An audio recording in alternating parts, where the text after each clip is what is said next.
PC builds are getting way too big and way too expensive for how poorly they perform. The amount of times that I end up seeing pre-builts with these giant fishbowl cases and low-profile components, it's honestly kind of baffling. And even if you ended up paying that big box store price tag, you end up with a Facebook Marketplace level of quality. So you know what? That kind of got me thinking. How can we build a PC that can handle 1440p, high frame rates, and not take up a whole third of my desk, all while keeping our temps in check? Now, that sounds like the kind of build that you would like at home. Make sure that you hit subscribe because it's the best way that you can support the channel, and it helps us keep making builds just like these. All right, let's start with this case. This probably took the most research because I wanted something that would be the perfect size, but without sacrificing everything to high temps. ITX, clearly out of the question, and giant ATX, absolutely no go. The Goldilocks zone was the KOLINK Observatory MX glass. Check this out. The entire chassis is only 350 millimeters deep, or 13.7 Freedom units. Now, most ATX cases are in the 17.7 to 19.7 inch range, or 450 to 500 millimeters. That means we have to keep our component clearance in mind, but it will shave off a ton of unnecessary empty space. We've also got a solid glass panel on a hinge for easy access, and even though it's a full ATX case, it actually has the footprint of a micro ATX build, which is right in the sweet spot for these components. And you know what? As always, if you want to build this rig yourself, you can check out the parts list that we have down in the description below. Let's take a look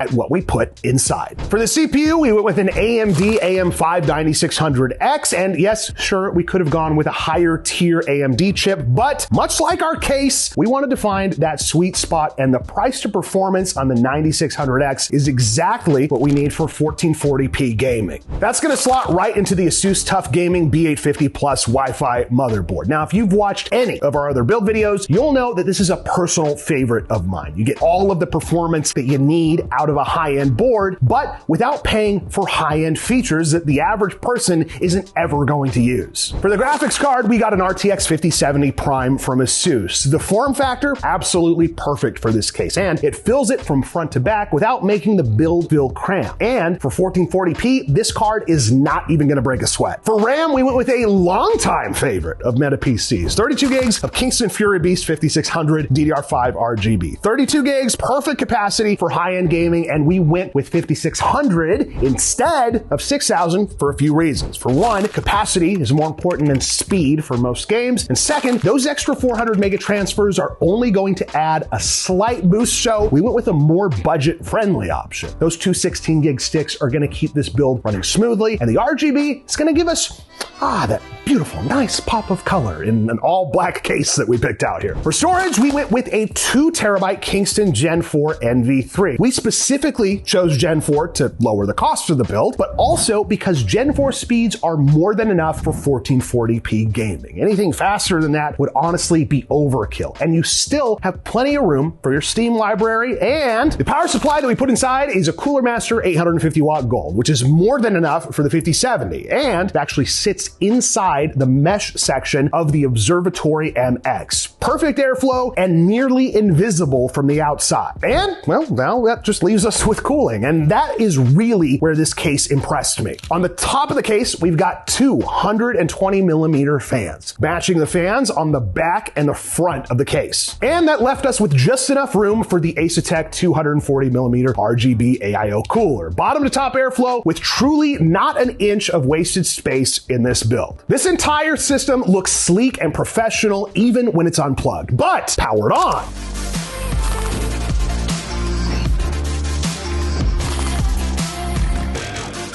Now, the size of this case is perfect for this build, but the real proof is in the benchmarks. Let's dive in and see what this rig can do with 1440p gaming. Marvel Rivals on 1440p high settings is a stable 101 FPS, but that is just the start. Got Arc Raiders on high at 1440p, 135 FPS. Beautiful and consistent throughout. And we have Fortnite on similar settings, just blowing other games out of the freaking water with a 208 FPS average. Amazing work. Then we push the graphic fidelity to high high on Cyberpunk, and even at 1440p, you're gonna see a steady 127 FPS. So we've got a PC that doesn't take up unnecessary space, it handles 1440p like a breeze, and is giving us consistently high frame rates, which means there's only one thing left to check: the temps. Pushed to its absolute limit, the CPU is topping out at 89 degrees, and the GPU is maxed out at 66 degrees. That graphics card is getting all the benefits of the case's airflow, which is perfect for gaming. And while that CPU temp is a bit on the high side, that's under its absolute maximum load. For comparison, we're only seeing a max temp of around 75 degrees while playing Cyberpunk, which is well within safe ranges while gaming. Now, listen, is this a starter PC? Probably not. But if you've been wondering about the jump to 1440p, this just might be the next step up that you've been looking for. You've got high frame rates across a